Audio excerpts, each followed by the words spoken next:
This is an interview with Ira Nayman regarding his newly released novel, Welcome to the Multiverse. Sorry for the inconvenience. Interview by Stephen B. Pearl. Today we are speaking to Ira Nayman about his new novel, Welcome to the Multiverse. Sorry for the inconvenience. So Ira, I know you've done some globe-trotting with this book. How did the European launch of Welcome to the Multiverse, Sorry for the Inconvenience, go? Oh, it was wonderful, actually. I should explain that the publisher Elsewhere Press is a British publisher, so they wanted to do a launch originally in England. So I went to England for EasterCon, which is a science fiction convention that takes place over the Easter holidays. We did a launch there. We had several people there. The reading during the launch went very well and sold a lot of books. There was a little bit more than that, because we had things like the publisher actually took out an ad in the con program, and they had one person who bought the book who said, "I've actually been looking forward to this all weekend." So that's always very nice. Okay. Could you tell us about Welcome to the Multiverse, Sorry for the Inconvenience? Sure.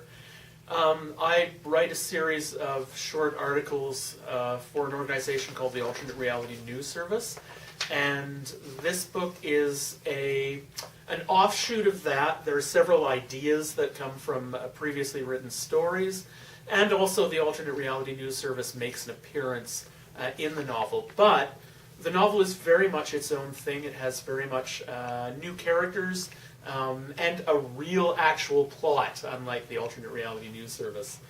The basic idea is that there's this organization called the Transdimensional Authority.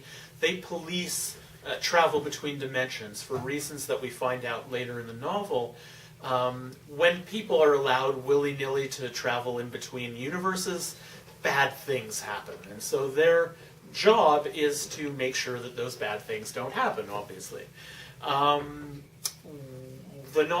Early in the novel, a body is found over some tampered hardware, and the sort of basic plot is that the two main agents, Numi Rapier and Crash Chumley, have to find out what the person was doing, what he thought he would accomplish by messing around with the technology, and find out if he had, as they suspect early on, any partners, and stop them from doing what they were doing. Where did you get the idea for it? Well,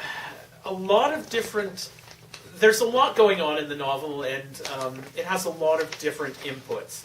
To a large extent, the Transdimensional Authority was just mentioned in two Alternate Reality News Service articles, kind of a throwaway line, actually. It wasn't explored in any great depth, and I thought, when I sat down to say, okay, I want to write my first novel, what do I want it to be about, I thought that taking an idea that was just the very germ of an idea and expanding it into its own thing would be the best way to go. So that was the very, very basic inspiration.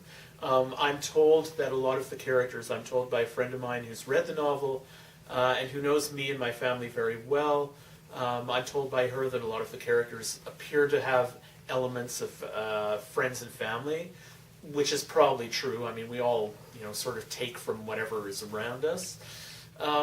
Individual elements of the novel were inspired by individual ideas, but I think people should probably read it before I give away too much. Yeah, well, I know. With my own work, I've borrowed from my family rather extensively and disastrously for the characters. When I started writing, look, I'll tell you, when I started writing, I was very wary of doing something like that, and I would tell people when I first met them, look, yes, I'm a writer, but trust me, you're not going to be in anything I write. Because I found that people would be a little standoffish and worry that if they revealed something about themselves to me, that it would be, internationally famous in a novel one day. So I found that people couldn't relate to me all that easily. That was my way of doing it until I had an experience with a friend where she actually told me that she had always wanted to be a character in something that I wrote. And so now the best that I'll tell people is, well, you know, anything in my life is fair game, including the lives of everybody I know. But by the time I put it through my creative filters, you probably won't recognize yourself, so don't worry. Tinker's Plague, a medical political thriller set in a shattered future. Nuki Kabai, a Japanese goblin feasts on the people of Toronto, and a modern-day wizard must put a stop to it.